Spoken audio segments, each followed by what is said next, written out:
I'm down. Let's go. We'll go all night. We got the whole gang tonight. We can't go all night, but we got a nice little break. Little Sunday night session.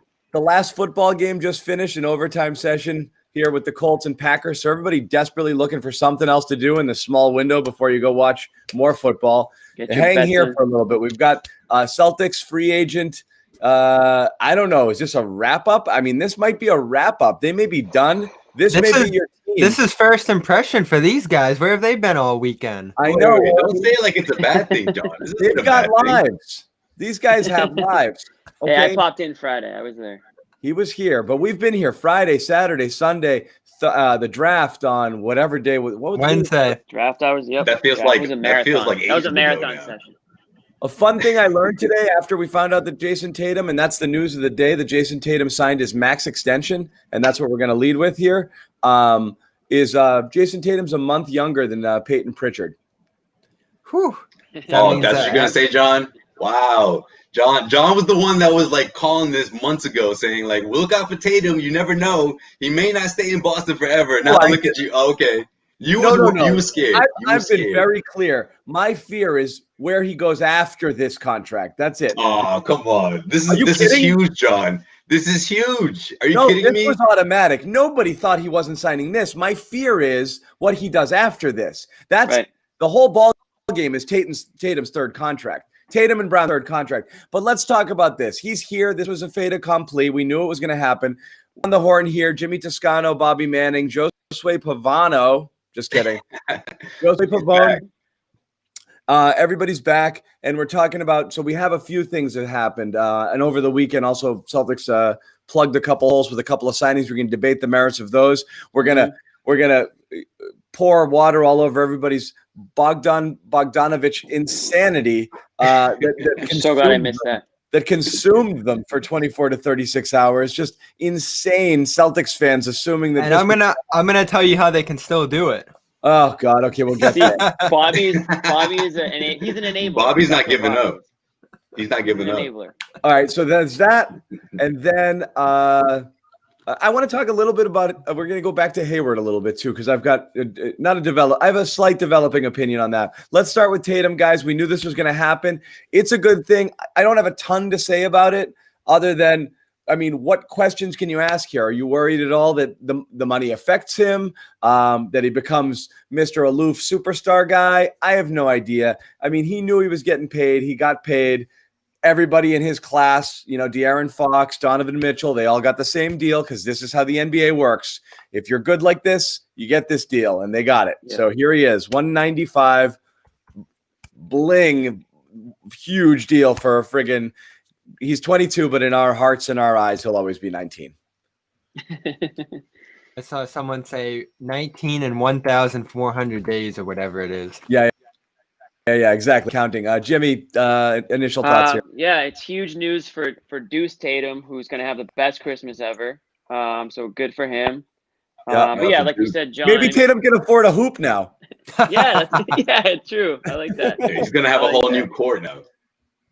Yeah, I wonder if he'll actually go home shopping, and if we'll hear about Jayson Tatum purchased a home, like used to be Paul Pierce's home or whatever. There's one in Wellesley near a cheese shop if he wants. Oh yeah, the neighbors are great. If he's interested, police always check up on him. The police will always come by. That can't Shout out Robin. That can't be a selling point. No. Tonight's gonna be fun. I can tell. But like you said, John, I mean, this is Danny Ainge wants you to talk about this. This is what Danny Ainge wants. He doesn't want you to talk about the last couple of days. He wants you to talk about which is why we're not going to spend a ton of time on this. Right. He wants you to talk about Jayson Tatum, but the truth is, this is, like you said, this was always going to happen. I think the only question was he going to sign the 5-year or the 4, right? So, well, it's 4+1. It's a player option. Yeah, it's essentially a 4 when you think about it.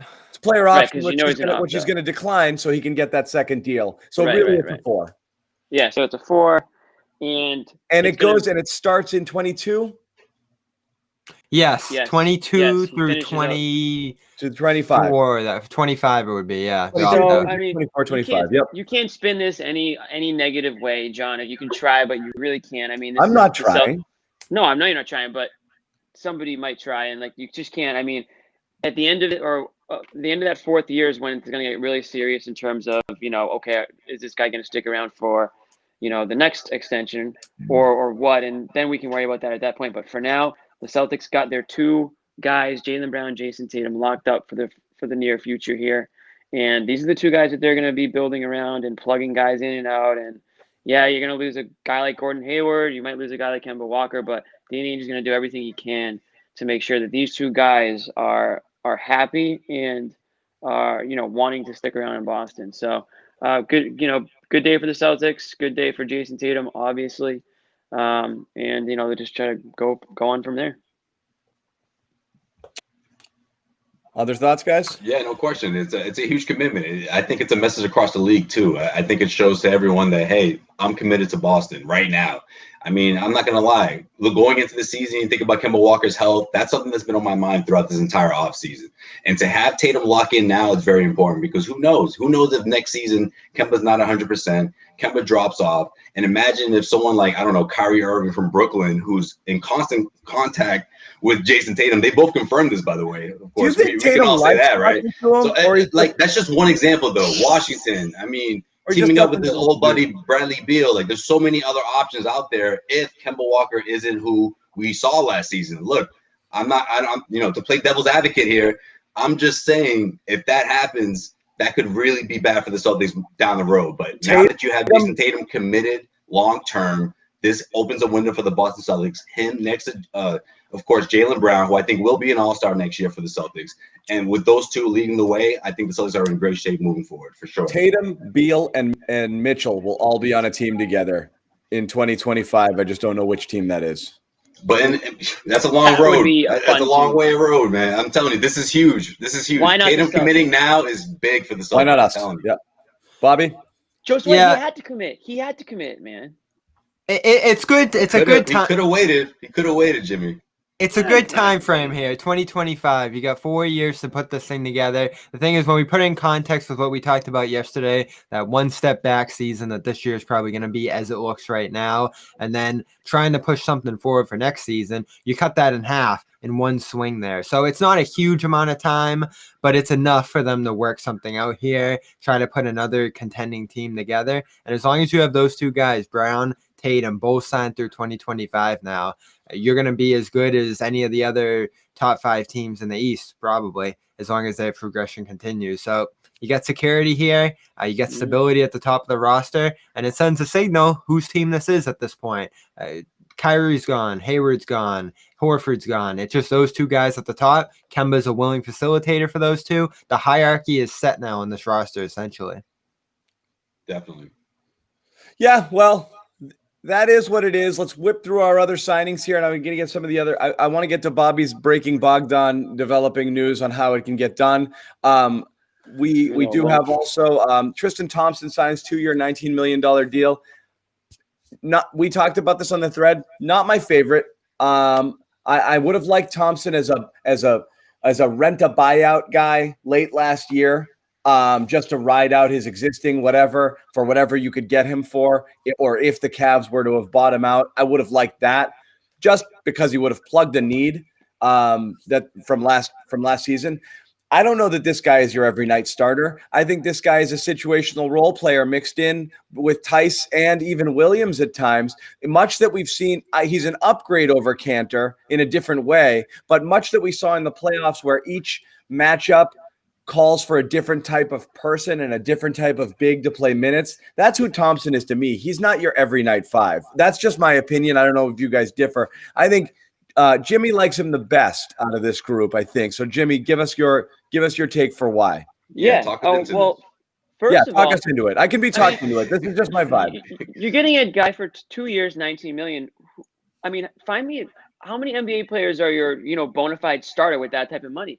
This guy's being brought in to be a role player, to be a guy that has championship experience, has played, in the same organization, knows what it takes to win, has gone through some pretty bad times too up there.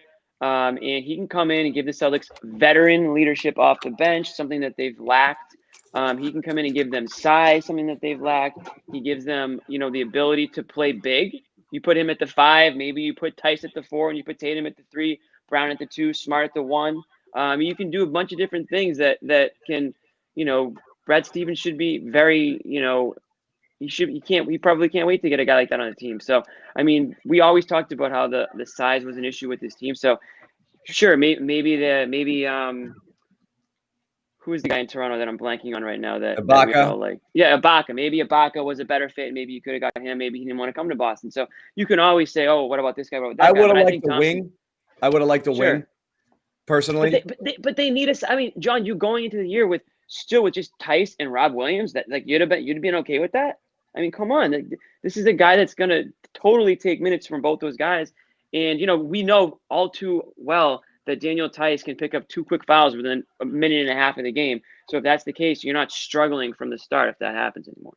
Phenomenal move. It's a ginormous need. He's arguably better than Tice. In fact, I would argue that he's better than Tice from day one. I don't know if he necessarily starts. I don't know if he's going to be the everyday starter, as John said. I think it's going to be situational. But this guy is still in the prime of his career, the back end of his prime. Yeah, 10 rebounds a game, 12 points a game last year. He's a double-double machine. Yeah, he's not. Look, we have not paid a lick of attention to Cleveland because it's Cleveland. No, what I'm saying is nobody has watched a Cavaliers game in 2 years. Okay, nobody. So it's a fact. Not even in Cleveland. What I'm saying is no. Better yet, John. How does this fill a void that the Celtics necessarily really need? Like, I'll give Tristan the benefit of the doubt. Hold on, I want to hear what the benefit of the doubt for offense. Sorry, go ahead. No, I just wanted to say one thing, and then I want to hear what you have to say. I think people have the memory of Tristan Thompson from 4 years ago. I don't know that that's necessarily the same guy, and I don't think anybody has watched him play in a couple of years because they've been so friggin' so pointlessly obscure that nobody's turning their attention to Cleveland. But it's the need factor that Josue is getting into. Let me hear your thing, and then you guys can jump in over the top because I know Bobby and Jimmy disagree. No, John, that's a really good point too, because I was thinking the exact same over the weekend. And also, like, the need that the Celtics necessarily need, the one thing that we've been talking about is rim protection. Is Tristan Thompson really that guy? I mean, I'll give him the benefit of the doubt that he will get offensive rebounds for the Celtics. That's one thing. Yeah, he can rebound at high level, and this team can really produce from someone that can give them second chance opportunities. I mean, that's something that would, like, you look at throughout the course of the regular season, what Daniel Tice did in games when he was really, big on the offensive board, the Celtics capitalized big time. So that's one thing I'll give Tristan the benefit of the doubt. Those 4 or 5 offensive rebounds can go a really long way for the Celtics. However, rim protection, I would have much preferred to see, the Celtics go out and make that sign and trade for someone like Miles Turner. Look, I don't know if people think that Miles Turner, I get it. He's young. He still has a lot to prove, but I thought that would have been him coupled with Dougie McBuckets. I mean, like, that would have been a steal, in my opinion, if you consider everything that we've been through with Gordon Hayward. If he was able to execute that trade, I think the Celtics are in much better shape. However, I'm not disappointed with the Tristan Thompson signing. It's better than nothing, but outside of offensive rebounding, I mean, how great is this signing? Yeah, I don't love it. That's wow. All. Don't love it. I don't love it either, but I mean, it's better than nothing. They had to address the front court. He did. So the stats weren't great last year in pick and roll defense, and in his prime, I'd say he was probably the best defensive pick and roll defender at that spot in all of the NBA. He's 1.16 points per possession last year, which is not great. I'd call it about average. We have slippage. But I'd also look at the roster around him. Colin Sexton, Darius Garland. These guys stink at defense. It was one of the worst defensive teams in the league. And he was the only guy doing anything for them. And if you watch them, he was trying. Last year, it wasn't a team that tried hard. Kevin Love essentially gave up in that situation. He was still giving it his all on that team. And he's an intense guy. He's a tough guy, as Jimmy said. I think all that stuff matters. And he's like Cantor, as Josue said, in the offensive rebounding game, but that defense is so critical. He brings size. He brings versatility out there to switch out to the wing. He can move with those pick and rolls like Enes Kanter couldn't, and that's so critical to the defense in the NBA now. He is just going to be such a massive piece for this team on that end of the floor. Like this, you guys are going to fall in love. I know you're not 100% sold right now, but you're going to fall in love with this guy. The only thing I do not like about him at all, he's like Shaq at the free throw line. You got to get him out of there at the end of the games. I hate guys that play themselves off floor in general. And I just, like I said, it's that's got Tristan Thompson written all over it. Yeah. And you know that he is. And okay. So let's put Rob out there. I'm worried Rob's for a team that doesn't have it, for a team that doesn't have enough shooting, the Tristan Thompson minutes are just going to drive you crazy there in that regard. That's going to be John's new narrative, the Tristan Thompson minutes. I can see it now. Jimmy.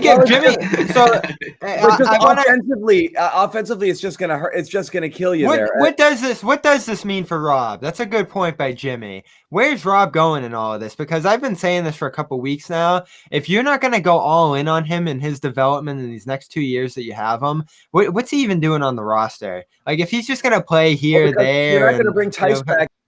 After next year, Bobby earned himself more than $5 million. He might go make himself some decent money. So that's true. Thompson, Rob ready to go. Replaces Tice as your veteran presence back there with the hope that Williams can ascend to something. Or again, you keep looking.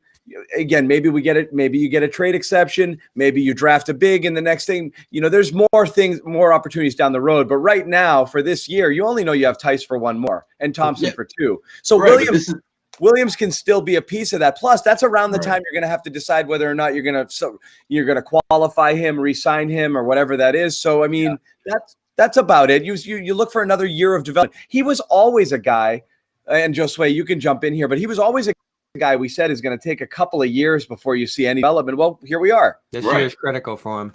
Exactly. And this signing applies pressure. This is perfect because this is it. This is the year. If Rob doesn't prove it now, he's out of here. Because let's face it, the Celtics have been very patient up to this point, whether it was health, whether it was, development. And he has to prove that one, he can be someone that can protect the rim or at least defend the pick and roll at a high level.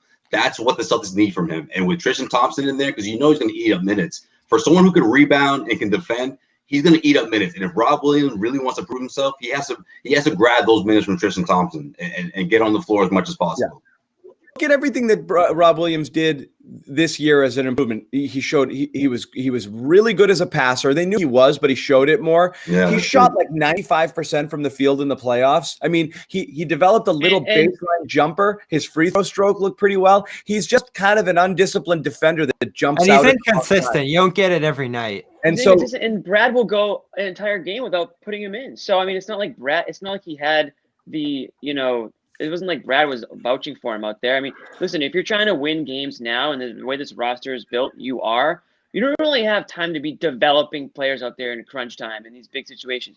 You want a guy like Tristan Thompson who's been there, done that. Oh, so critical, yeah. Can contribute right away. And then Rob can work his way in and out of that rotation. And if he proves himself capable of contributing at a high level, then he'll earn those minutes. But I'm sorry, I'm just not going to take the risk of him being my backup center as he's still developing as a pretty raw big man. So I think that was a need that they filled. I like Thompson, and one thing we haven't even mentioned is that we might have a little Kardashian factor. We might get some Kardashians in the building. I was waiting for you to bring it up.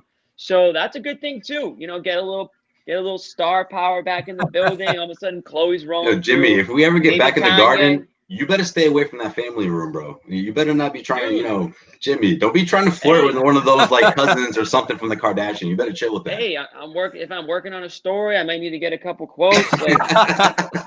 I'm all for it. I can see it now. So that's a nice little addition to the team room there, right there. So I like that aspect of it. What's telling about this is the Cavaliers fans are devastated. They wanted this guy back badly. I was talking to a few of them yesterday. Yeah. They're gonna miss this guy a lot. They love this guy. He was a huge part of that team for years. Became one of the 10 best centers in the NBA. I think he's teetering on the edge of falling out of that, but he's hanging on just a little bit. So in that first year of this contract, I think if he's healthy, you're going to see great things from him. What about the Kardashian factor? Well, Kardashian? John, what you got for us? We're 1-for-1 with Kardashians. What was the dude's name we got? Chris Humphries. Chris Chris Humphries Humphries was an awesome Celtic. He was awesome. And in that real crap year, he was awesome. He was a bulldog. He was he played hard. Wow. Do you have a Chris Humphries jersey? I've never seen the Chris Humphries story was so interesting because I was at that press conference. I've never seen anybody wanting to be anywhere less than Chris Humphries when they put him up in that press conference in Waltham. He was like, "What am I doing here?" It wasn't just him, though. It was all of them, John. It was all of them. They're like, "What?"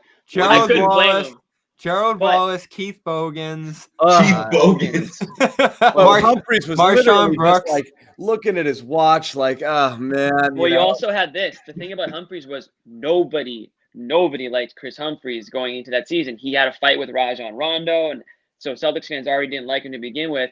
And the Kardashian factor, again, they made him out to look very bad on that show because they have obviously all the editing power. And then Kanye wrote a diss track about him. So when I first met this guy, I was expecting the worst, but he was one of the coolest, down to earth, awesome, cool dudes, a nice guy. And he was, again, talking about Humphries. I mean, he kind of has some, he's a double guy too. So I mean, he's a guy that's gonna get double, maybe 8-8. No, he's a double guy. He's a double. Tristan Thompson, champion swimmer too. Tristan Thompson will be a 7 and 8 guy here. Okay, book it.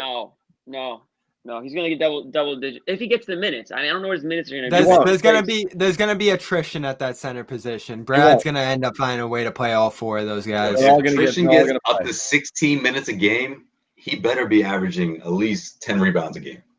Dude, I see him in the upper teens to low 20 minutes. I'm so interested. They're gonna use him. I'm so interested to see what kind of minutes Grant gets in that whole equation too, because we talk about what Brad didn't love out of Rob. Brad just loved Grant last year. Whatever opportunity he could find to put him at center, he put him there, and he improved quite a bit last year. What did he shoot? 45% from 3 in the playoffs. So we can't ignore him in that discussion either.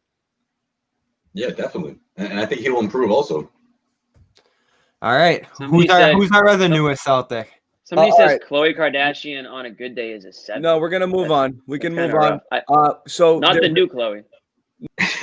No, there's a bit. The new Khloe is a 9. There's a bit of an argument among fans that they'd rather have Wanamaker than Teague. What do you guys think? Who said that? I know people like Wanamaker. Who's saying these things? I said that. What? A lot of people saying it, and here's why they're saying it: because the bench was so freaking bad. You got way more than you expected out of Brad Wanamaker last season, and as a result, people have overvalued Brad Wanamaker. But Brad Wanamaker is not anything to be upset. Are we really gonna listen? I like Brad for who he was, a facilitator. He could give you defense on the other side, but this team needs instant offense. And come on, between Jeff Teague and Brad, I don't think it's even close. Jeff Teague all day. That's instant offense off the bench. The Celtics need this. Now that Gordon is gone, Marcus Smart's in that starting lineup for good. So we're talking about someone coming off the bench and giving you instant offense in that backcourt. The Celtics need this. This is something that they need. And Danny Ainge, addressed it this weekend. I didn't see this one coming. This is a good signing. I like it. Apparently, it's a white whale. He's been trying for this forever, right? Teague can ball, man. He's been trying to get Teague forever. The Warriors fans were thrilled yesterday to land Brad Wanamaker. Celtics fans did not like him very much here. He was always looked at as the beacon of mediocrity, which, there's nothing wrong with being mediocre off a bench spot. I think it's better than bad. I would argue that he rose above mediocrity in the bubble. He did. Had the best plus minus of anyone in the NBA in those bubble regular season games. The free throws. He shot 93% from the line. Bobby, you're like a Celtics telemarketer, and I've got you're like the guy who calls people. You've got a cue card for all the things you're going to say, and I know every one of them. Okay. And every Celtics fan has the same list of things they say. Oh, and he does this and he does this. No, it's a checklist. You need it. 6'3", he could rotate in and give you a different size than Kemba Walker did at that position. Yeah. I believe Teague's isn't Teague like 6'1"? He's on the shorter side too. And then on top of that, let's not forget that Toronto series. All right, same size. Throw that one out. But the Toronto series, he was so good. He was phenomenal in that series. Hit threes, again, had a couple double-digit scoring games, and I thought he was just such a trustworthy hand off the bench there. Teague is not good anymore to me. I was never a fan of him in his prime. I still remember him running out the clock in that 2016 series against Boston at the end of regulation and just not taking a shot. Always a score-first mindset, which is where their bench seems to be going. Defensively, not great. Not efficient in Atlanta last year. Minnesota fans did not like him there. I don't love it, but it's better than nothing. It's better than Peyton Pritchard, probably. Wow. Damn, Bobby, you really don't like another veteran, guy coming in off the bench to sort of balance up some of the young guys. I mean, I think. Why did you not give Brad Wanamaker a qualifying offer? You could have matched the $4 million or whatever they gave to him. What were we talking about a week ago? Listen, I'm not calling him Eddie House, but what were we talking about? The Celtics need someone that can just come off the bench and give you instant offense. When's the last time they had someone like that? I can't remember. It's been a long time. I think T could be that guy. Well, he shot 41% with the Hawks last year, so hopefully it'll be efficient offense. His total for the season was, now you're cherry picking stats. His total between both teams last year was like 43 or 44. Still not great. Not bad. What was Wanamaker last year? I'd argue that he was the same. Their numbers are actually pretty close. 45 last year with the Celtics, 44.8. Their numbers are pretty close. So a little more efficient. I liked his three-point stroke by the end of the year. You invested in him a little bit over 2 years. I felt like they got to know him. I felt like you had a little trust on that bench spot there. You had the chance to make him a restricted free agent. I don't know why they didn't take it. Yeah. I mean, Teague in 2018 he averaged 8.2 assists per game. I mean, this guy's still got talent. He's a good passer. He's an excellent passer. Better than Wanamaker. Let's move on here. Before we do, I got to tell people about our situation with Manscaped. I should have it memorized by now, but I got to call it up again. All right. So Manscaped, that's our sponsor. You see the keyword garden. What's that? Keyword garden for 20% off. Yeah, but I got to tell everybody. 20, Jimmy. Come on, bro. Products, Jimmy. It's the products I got to tell people. I know. Garden 20. You're right. Yeah. Garden 20. All right. So our friends at Manscaped here to remind you to take care of your biggest grooming and hygiene needs from head to toe with the all-in-one Manscaped Performance Package Kit. Delivers the best tools to shave your body, including the family jewels. So here's what we get out of this thing. The Lawnmower 3.0 trimmer. Guys, we've been touting the superiority of the 3.0 over the 2.0. Yeah. We have. The Weed Whacker, that's for ear, nose, and hair. Ear, nose, and nose hair. Sorry, ear, nose, and hair. Ear and nose hair. You've got the Crop Preserver. That's deodorant for down below. You have Foot Duster, foot powder, Manscaped cologne, and on top of that, everything else, you can put it in a travel bag to carry your goods with Manscaped and Manscaped anti-chafing boxer briefs to hold your entire package together. So again, 20% off, free shipping with the code GARDEN20 at manscaped.com. 20% off, Garden20, manscaped.com. I'm required by law to say that your balls will thank you. Okay? That's a great touch right there. They will. Yeah. So here's the thing I want. Here's the stocking stuffers. Yeah. Here's the thing I wanted to jump to, because this kept making me madder and madder as the weekend went on. I mean, for the 12 or so hours that somehow this Bogdan. Bobby, you're moving your mouth, but no words are coming out. That mute button. It was an angry weekend for John. Okay, so let's get into this here. Okay, so after the Celtics miss out on Hayward, there's a ton of Danny anger, and we can get into that again whether we feel like it. But I think it's well established that he lost 3 premium free agents in 2 years, didn't get anything in return, and whether or not he could have saved them or not, we definitely had some issues with the not consolidating picks, maybe trading a Rozier or seeing a few things ahead of time before you got to this thing, because a lot of stuff walked out that door without anything, and Hayward was a real kick in the balls. So then all of a sudden Celtics Twitter explodes. We're going to get Bogdan because we're going to get a mid-level and we're going to get this and we're going to sign and trade and it's going to be amazing and we can pay him. And everybody seemed to get on board that this was a done deal just simply because the math could work. But never at any point in time were the Celtics considered or reported by anybody who actually has sources as a real suitor for Bogdanovic here. And then predictably, Atlanta, who was the front runner for him all the time, signs him to an offer sheet, which Sacramento's certainly going to match, which means he's off the board. And so this was a fairly predictable outcome, but everybody got themselves in a lather and then started dunking on all of the Danny critics out there who were saying Danny blew it. And they're like, no, because we're going to have Bogdan and Tristan and Teague, and that's better than Cantor and Hayward and whatever. So Danny wins again. Give me a break. You know, like, it would have been great if that happened. And it's the same thing when Danny was able to pull the badness of Kyrie into getting Kemba and then almost snuck out Al too and almost saved the day. But I don't think this was ever real. And it seems like it's not going to happen. So I think people just have to start coming to grips with, this is the Celtics team you have. This is the team. Get used to it and then embrace it.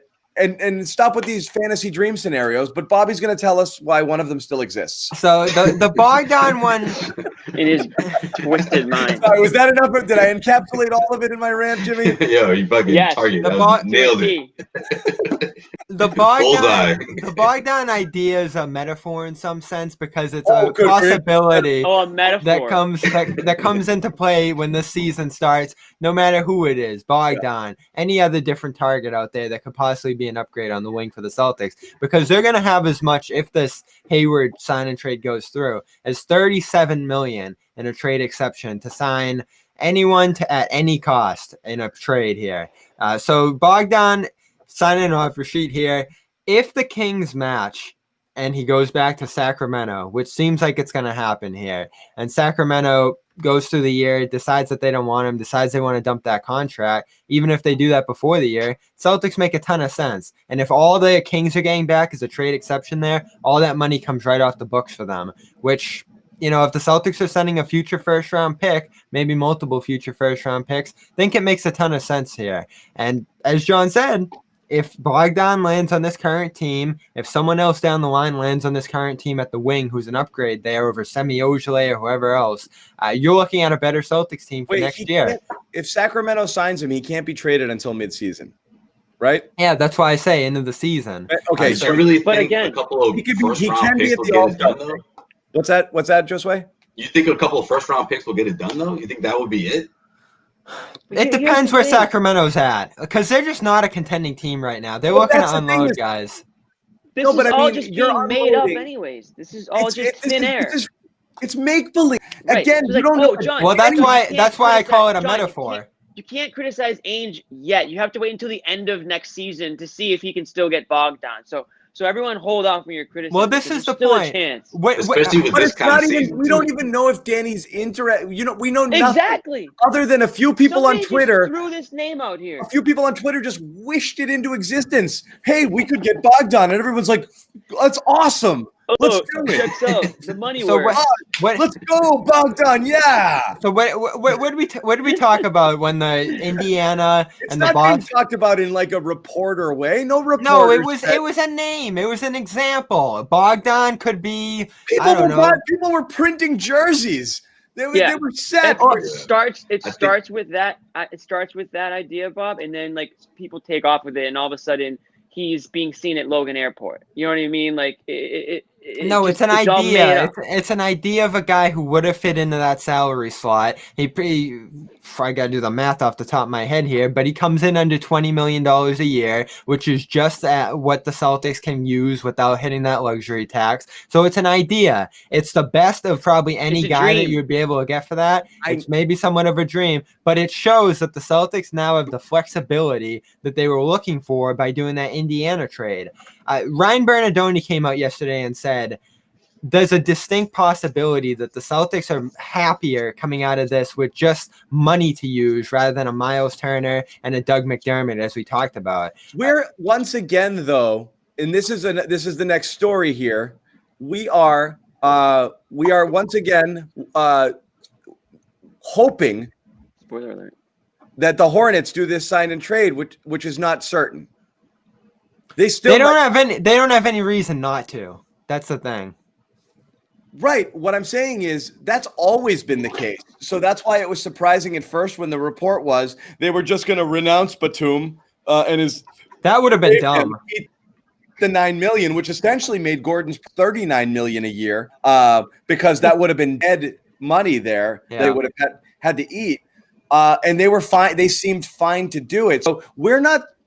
This isn't even a done deal. This isn't certain. Again, this fantasy land, we don't even have. The Celtics haven't even made that trade to get the cap space to theoretically sign a guy with whom they haven't actually been tied to, who may or may not have any interest in playing here. I mean, how many theoretical things are we going to throw out here to make ourselves feel better that they fucked up the offseason? Like, Yeah.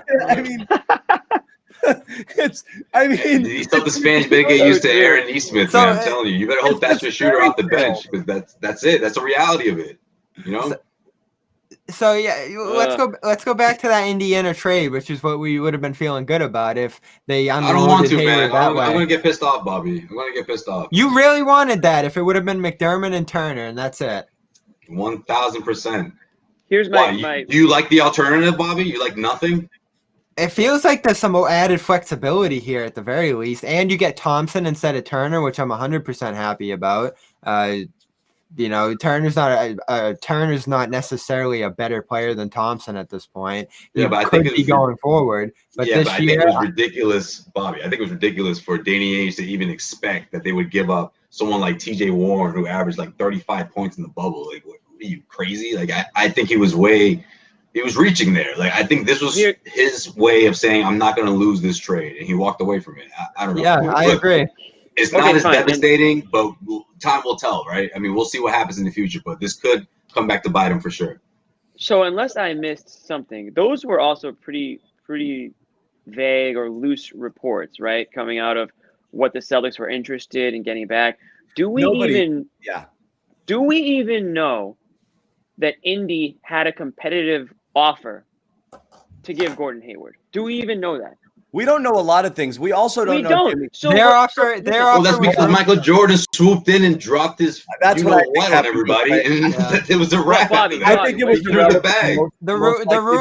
The rumor was Indy's offer was $100 million, which comes in short, of course. So Jimmy, where are you getting with this? My point is this: did Indy have an offer on the table for Gordon Hayward that Danny Ainge held up? Do we know that as true? I don't know. We do. So that's why my criticism of. Listen, you let Gordon Hayward go, yeah, that's criticism in and of itself. But I'm not going to sit here and say, how could Danny be so greedy, or how could he be so ridiculous where he wouldn't accept that off? He wouldn't accept that return. We don't even know that was a legitimate option. We don't. Yeah, but you know that they were having conversations, Jimmy, and we don't know what somewhere in the middle could have agreed with something, though. He's right. We don't know. Choice, though. There's two totally different scenarios here. If Ainge could have pulled off this trade at any point in time, hung on a little bit because he didn't really believe there was a team out there, like us, was looking around saying I don't think the Knicks in Atlanta are real, didn't really see Charlotte coming in this thing, and thought, I kind of have some control here, overplayed it, waited too long, and that was that, and that Gordon and Indiana and everybody would have been happy 2 weeks ago, a week ago, doing this whenever they could have started doing their deals. And he let that go. That's bad. Which you couldn't do 2 weeks ago. But what is more likely than not is the Indiana thing just drove up the price for Charlotte, who came in and just got it done. And that Gordon was going to wait and see, knowing that Indiana was always a fallback scenario, and that Charlotte just came in and did it. And there's probably nothing, but we don't know. It was Gordon Hayward's choice at the end of the day. I mean, he wanted to go. Maybe he wanted to go to Indy, and maybe Indy didn't want him enough, or maybe Gordon Hayward was waiting it out for a bigger offer, and Charlotte came over the top. Maybe Charlotte has better cheese shops. Maybe it's difficult to say, right, Jimmy? I mean, let's face it; it's almost a moot point, right? Because Michael Jordan just threw him the bag, so it's like, regardless of what the deal was, if you're Gordon Hayward, which option were you going to take? You know. But if you're Gordon Hayward, I mean, Gordon Hayward's agent, maybe you had an idea that some offer like this was coming or possible. Let me ask you guys. That's part of the reason why it was on ice. Let me ask you guys this: would you rather have Miles Turner and Doug McDermott right now, or Tristan Thompson and $37 million to use on a trade later? Because that's what it came down to here. I mean, there's a real chance the Celtics looked at what Indiana was offering and said, it's not worth going into the tax for this, for Miles Turner and Doug McDermott. Now we have flexibility. We can use that mid-level exception to get a really good player in Thompson, and we can make a trade later in the season. So I'm going to hold out. They have to do something after this, like a Bogdan. It doesn't have to be Bogdan. That's why I say metaphor. And then we'll judge them there. Yeah, but see, that's the problem, Bobby. I don't like Metaphor. I don't like Danny Ainge's recent trade. If you look at Danny trying to pursue trades lately, it's not looking good, man. Like, he hasn't been able to successfully pull one off, right? It's been a while. Trader Danny's he's on a cold streak, right, fellas? Like, come on, like. Well, don't write. Let's just hope he pulled a trade off. Like, I don't know if that's necessarily the move. I like Tristan Thompson a lot. I didn't like Miles. You like Bobby. You were in love with the idea of this player that's going to come in and save the day. I am, for sure. You would rather just have that exception, just indefinitely, and just be able to say, oh well, they could do this, or they could do that. Or the problem with the exception, they never do it, then it doesn't help them.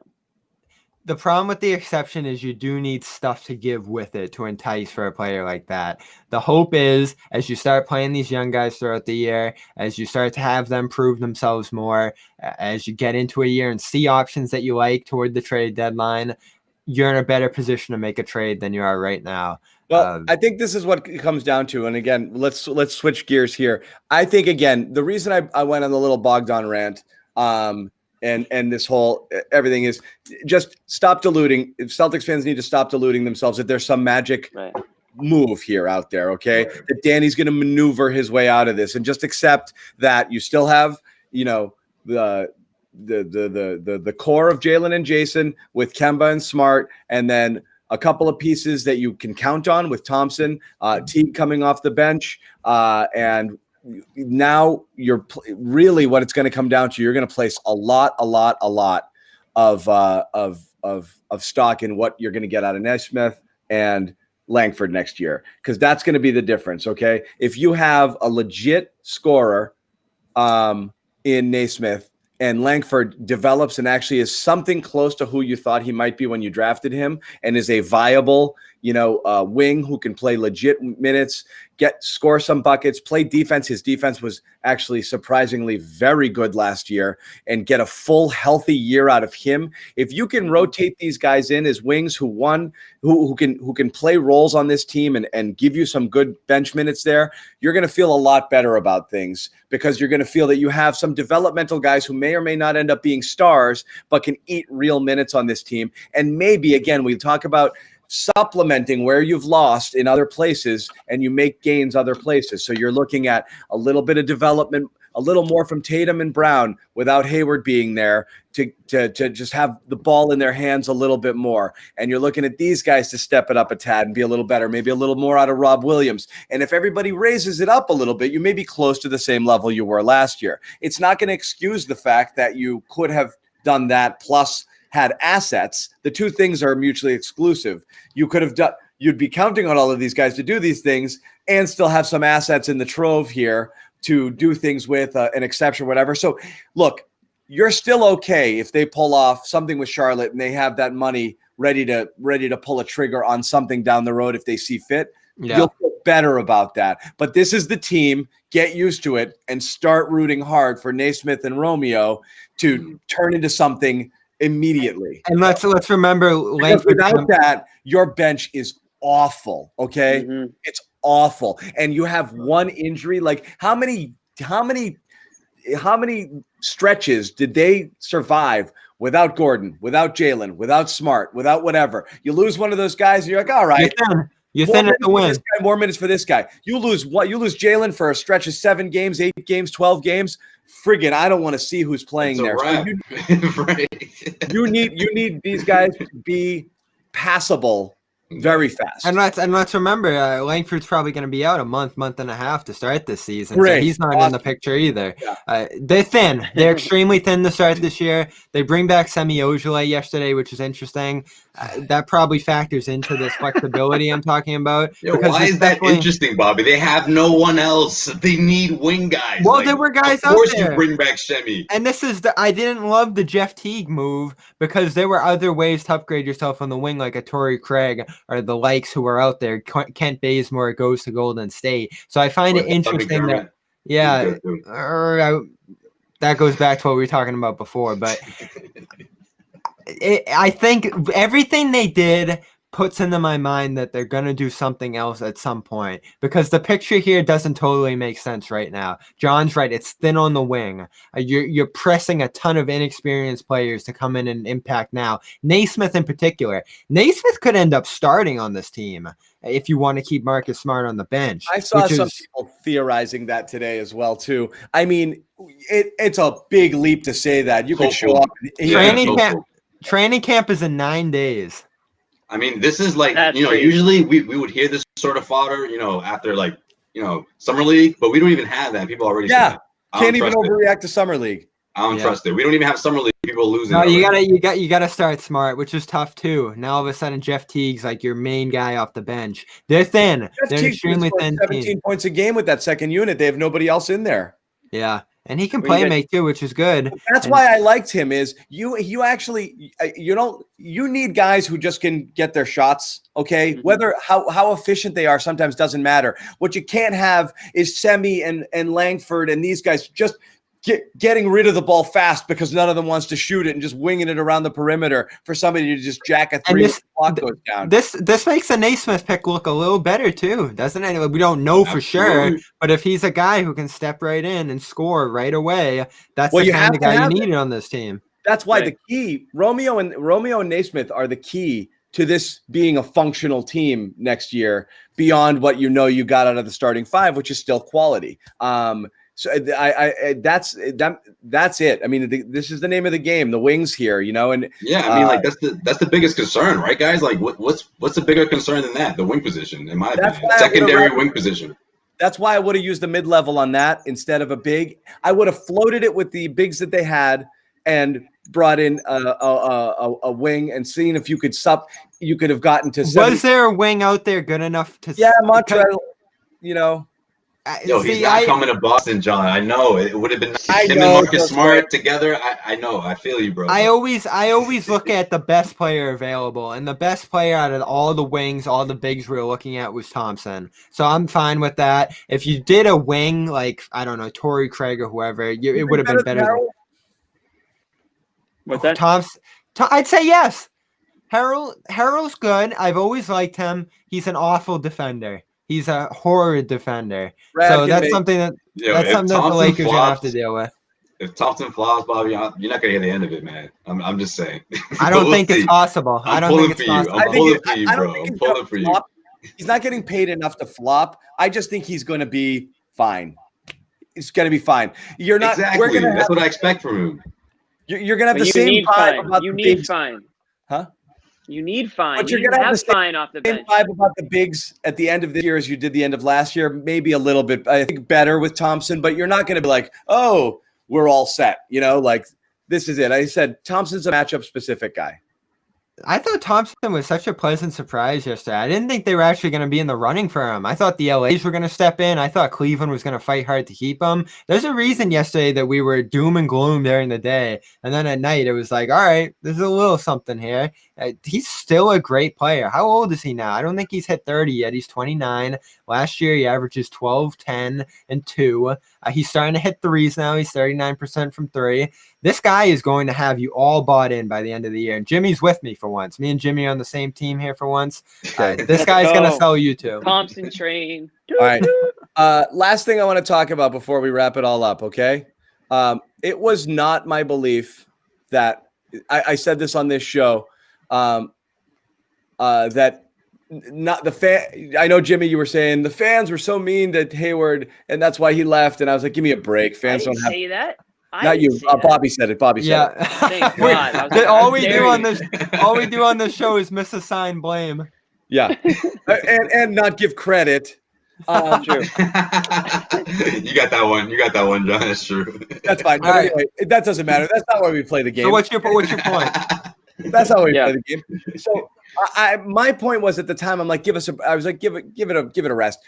To have what's the ego associated? And then you're changing your mind, right? Developing opinion. Okay, so I would have thought it's ridiculous. Fans are fans. That stuff doesn't matter. Who do we think we are? That who do people think they are that they can influence somebody's decision because of some mean tweets or this or that or blah, blah, blah.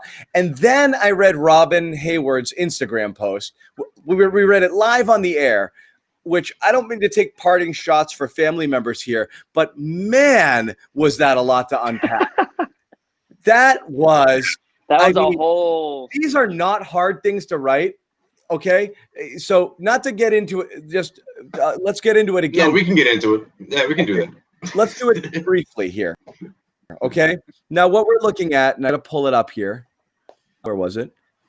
I just had it. There it is. Okay. So again, you guys probably seen this before, but the Robin Hayward, this is soon after, and we read this live on the air in our Gordon Hayward Leaves Reacts show. First things first, she offers a disclaimer saying, contrary to the media in Boston, I have really enjoyed my time here and the relationships I've made. Let's start right there. Like, it's a great right? But then everything after that sentence contradicted it. So it was, I'm going to miss the community I lived in, from the local police officers, from checking in on me every day, the friends I made at Roach Brothers, who were ready to chat when I was lonely, the wonderful neighbors, and of course, my friends at the cheese shop. I couldn't have been as happy as I was without all of you. Trust is a hard thing to have in the NBA world, but I do trust my small community.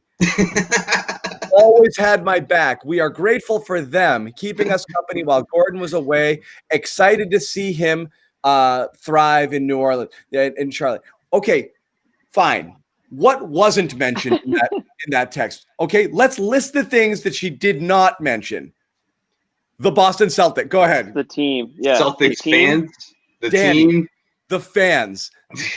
Nothing about the front fans. office. The players' wives, the other people involved there, the Celtics community, the organization, the great city of Boston. And it doesn't mean, why force it? You don't have to force it. If you don't feel that way, you shouldn't BS it. But Hayward, you guys welcomed me in his message. You guys welcomed me in. You made me a part of it. You made me feel part of it, and yada, yada. Even if you don't believe it, typically on your way out, that's what you say. It was great. Everybody who's ever left a job, oh my God, all the friendships I've made here, and then you never text one of them again. That's how it works. Everybody does this. Oh God, yeah, let's get together for a beer, and then you never see them again. Okay? I think most importantly, though, it's about the fans. I disagree. I mean, you have to take friends. You and I are friends. Well, you text me. I don't really text you back, but you know what I mean? That's how it goes. So that was, she went out of her way to point out that I literally hated everybody, but like these 5 people. I wonder how much of that was not Gordon. We're not doing this again. Why were the police checking on her? That one you know what that was, Bobby? That's a hashtag Blue Lives Matter. That's what I think that was. I don't know. That's my opinion, though. That's just me. I heard like it was something to do with she was pregnant and Hayward was away or whatever, but I read that the first time and I was like what do you mean by that? But I don't know. Like you said, John, it was a but statement. Like, we love to hear, but blah, blah, blah, blah, blah. It was a small circle. It was Wellesley. It was cheese. Nothing wrong with cheese. I love cheese. I'd be in a cheese shop too if there was a nice one here in Peabody for my wine. But, it's a weird statement. It was so. I mean, again, it's not to kill her or this or that. I mean, it's weird. It's tone deaf. Maybe she didn't realize that, like, I forgot to mention like anyone who actually matters. Just email. How about the organization, man? Like, come on. Not to mention the Celtics organization and the fans, even half meaning it. Holy crap! So how do we? So going out the door. It feels like we're piling on. Imagine just being like, oh, I got to thank Roach Brothers. Like that's I know.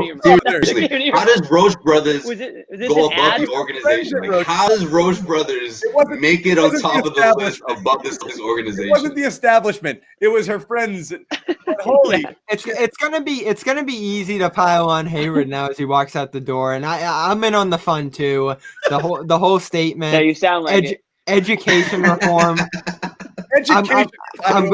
I'm glad we can dig back into education reform on the back of the jersey.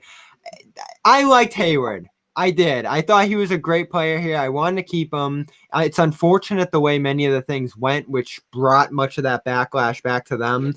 Unjustly, I thought. But overall, there was an awkwardness to it. Whether it was what we talked about, him going from being the top guy on the team to being the fourth guy on the team. Fairly quiet over the years. We don't hear a lot of him going out the door. Don't think he's ever going to talk much about the experience, at least the way he's handled it so far. And he was amicable. You guys were around him all the time. He was great. He was great with the press, but again, reserved, separate from the rest of the team. It felt like it was awkward. The whole tenure here was awkward. It's awkward on the way going out, of course. And every time he comes back to Boston now, he's probably going to get booed, right? Yeah, and everything. You're going to play the what if. You're going to play the what if. He's going to get booed like freaking crazy. But you're going to play the what if game forever with Hayward, because you have no idea if that doesn't happen to him on day one, night one. What happens? You also wonder what happens if he enters this environment without Kyrie Irving. That could be so many what ifs, right? There's so many, because the Kyrie was the poison that drove everybody apart there, and so that made nobody want to be here. Nobody. Well, okay. When he signed with the Celtics, if Celtics fans were to boo Gordon Hayward, that would be disgusting. That'd be ridiculous. Honestly. They will. It'd be disgraceful. Why wouldn't they? Why? Joe Sway. At the end of the day, to Celtics fans, he left. He chose to leave the Celtics to go to another team. So that's what they're going to think fair about, game. and that's It's what fair they're going to game. boo. But how is it fair game? He's going to be in a completely different role with the Charlotte Hornets. That's a completely different situation. Come on, man. He was looking out for himself. He's looking out for his own dollars. I mean, he's a little selfish. Welcome to the world of sports. Just wait, you're being a rational-minded human being, not a fan at the Garden who's going to boo the shit out of him. Yeah, but John, you know what that is. So that's if the Celtics completely fall off the face of the earth and completely, then you get the boos. But if the Celtics are a top team in the Eastern Conference, that's not going to happen. Just wait, I don't play the you should boo game. I'm never going to tell people what you should do, boo or not boo. I'm just telling you they're going to boo. It felt like they were ready to boo him when he was on the team. Yeah, I'm just telling you it's going to happen. Look at the freaking comments here. Trash. Booze would have happened if he signed that second contract. Then you get the booze, and he got injured 2 more times. Then you get the booze. Yeah, exactly. Every Celtics blogger, podcaster, reporter is going to tell you why you shouldn't boo Gordon Hayward, and every fan's going to boo Gordon Hayward because that's what the fans do. That's what makes them fans. Fans are fanatics. Doesn't mean everything they do is right. They're just doing it because at the end of the day, they cheer for They cheer for the laundry. They cheer for the name on the front. Kyrie Irving is getting booed. That's it. Kyrie Irving is getting booed. That's it. We talked about getting booed. At best case, he only gets booed. If you're Kyrie Irving, I'm probably scared. Who else getting booed besides Kyrie Irving? To me, that's it. That's it. When this all started, we started talking about Hayward 2 months ago, and the first thing we thought is, did Al Horford get booed? He didn't. He got an ovation. Yeah, he got out of it the latest out of all. That's actually a great example. He got the cover up of that one, but now Hayward's departure is isolated. There's no more Irving thing overshadowing it. Hayward's a little different. Celtics fans, think about it. If Michael Jordan was offering you $120 million to go play for the Hornets, come on, man. You're not going to take that bag. You're not going to take that bag. That's not what it's about. I'm putting consecutive comments on the screen. Yeah, no. I mean, this is what it's going to sound like. Exactly like that. And I'm not even jumping around. Let me put it in Mad booze. There was a chance here for Hayward to stay. And of course, go get your money. If your thing is go get the most money possible, and there's no knocking that, you go do it. But when this all started 2 months ago, we said this team has a chance to keep him. And then a month later, we're sitting here the whole week saying there's no chance to keep him. And that's why people are going to boo. He could have stayed, and he chose to leave, and that's what gets guys booed. Yeah, G's gonna be sipping tequila with Michael Jordan smoking stogies. He'll be all right. He's chilling, yo. He's gonna be straight drinking that brand new tequila. Wick might be there too. Don't worry about Wick might be laughing about all this. As they're writing out a check to a community organization I won't name. That's the thing is fans are gonna remember how he didn't ever play because he was always hurt, and then he bounced and left them with nothing. Nothing left him. You saw how Celtics fans treat him when he was here. Now he's gone. That's true. Gonna be relentless. That's fair. But if the Celtics make it, even if the Celtics make it back to the Eastern Conference Finals, he doesn't get booed unless the Celtics fall from being a top team. I'm telling you, that's the difference. You were practically booing him in the Eastern Conference Finals. You were booing him off the court. I was what? You were practically booing him off the court during the Eastern Conference Finals. No. Celtics have proved to me that they can get that far without him. That was the difference. I'm getting the tape. Get the tape, John. He was booing Hayward off the court in the Eastern Conference Finals. That was on 1 foot. After the game where he missed the layup, we got to go get the tape. I just don't think he deserves boos. Like, damn. Michael Jordan just gave you $120 million. What would you do? Does he deserve it? That's not the question. Does he deserve it? And will it happen are two different questions. Does he deserve it? I still think yes. But that's debatable. Will he? 1,000%. That's not debatable. He's going to get savagely booed to the point that I don't think you're going to hear anything else the entire game. You know what else is going to happen? If he does, I blame Robin's fault. Celtics fans might not even cheer for good things happening. They'll be so into booing Gordon the entire time that's all you're going to hear the whole game. I don't know. It's going to be like that for Kyrie for sure. That's going to be the loudest booze in the fans back. I know. That's the sad thing about next also, season. Because we want everybody to live long lives and we want this pandemic to end once and for all. But man, the experiences at the Garden next year, hopefully welcoming fans back at some point or another with these guys coming in will be great. So will the Hornets be good next year? They might make the playoffs. Maybe. Yeah, what's good? I mean, they're turning into the Celtics. They got Rozier, they got Hayward. I mean, how good can they be? Wait, hold on. Let me ask you guys this question though. If the Celtics pulled off a sign and trade, does he still get booed, or is everyone going to be like, "Yeah, you did a sign and trade for us"? Yeah, he gets booed. Is that the difference? He gets booed for a couple reasons because we've talked about this. He gets booed regardless because people didn't take to him when he was here and he's somewhere else. And we talked about it the other day that the Gordon Hayward era in Boston was a total failure because he spent 1 year injured, a second year sucking, and then played well for 2 months in the third year. I don't care if they made the conference finals that year. Yeah. At John, the end of the day, to the church, bro. I'm with at the end of the day, you got nothing out of Hayward, and you lost the asset possibly. So it was actually a net negative. So let's say if hypothetically he re-signed with the Celtics and then he sucked, or he was injured. Excuse me, he was injured again, and everyone was disappointed. I think that is when I'm like, okay, Celtics fans will definitely boo him then. But I don't know. I just don't. Again, I don't know. That's my opinion. Yeah. So they're gonna. So I think we've covered as much as we're gonna cover. We've been on an hour. There'll be more stuff coming throughout the offseason, no question about it. We'll let people know once again about our sponsor, Manscaped. 20% off and free shipping with the code GARDEN20 at manscaped.com. 20% off, free shipping with the code GARDEN20 at manscaped.com. For those of you, and this has been awesome, the last few days, a ton of you have jumped on. We've seen the comments. A lot of people digging the show. Some people hate us and want to just come on and troll, and that's okay. Too. Yeah, that's all good. Toronto fans always welcome. We love you guys a lot. Toronto today signed Aaron Baines. They did. Great intersection. I want to tell everybody, please make sure you subscribe to our YouTube channel. A lot of you are watching it there right now. I know for sure. We are streaming on all CLNS media platforms, including Twitch and Twitter and that. But a lot of you are on our YouTube page right now, which is great. So by all means, please subscribe. That way you're going to get and sign up for notifications. You'll get pinged every time we go live. You join the chat. We'd love to hear from you, hear what you're thinking. We'll do a ton of these throughout the rest of the off season, and then we'll be doing them when the season begins. Post-game shows as well, different rotating cast of characters. Yeah, but hopefully a lot of these staples here. Jimmy Toscano, Bobby Manning, CLNS Media, and Celtics blog. Josue Pavone from Heavy.com, also CLNS Media, formerly EEI. What hasn't Josue done? He's covered the Celtics for several years. Jimmy, grind, bro.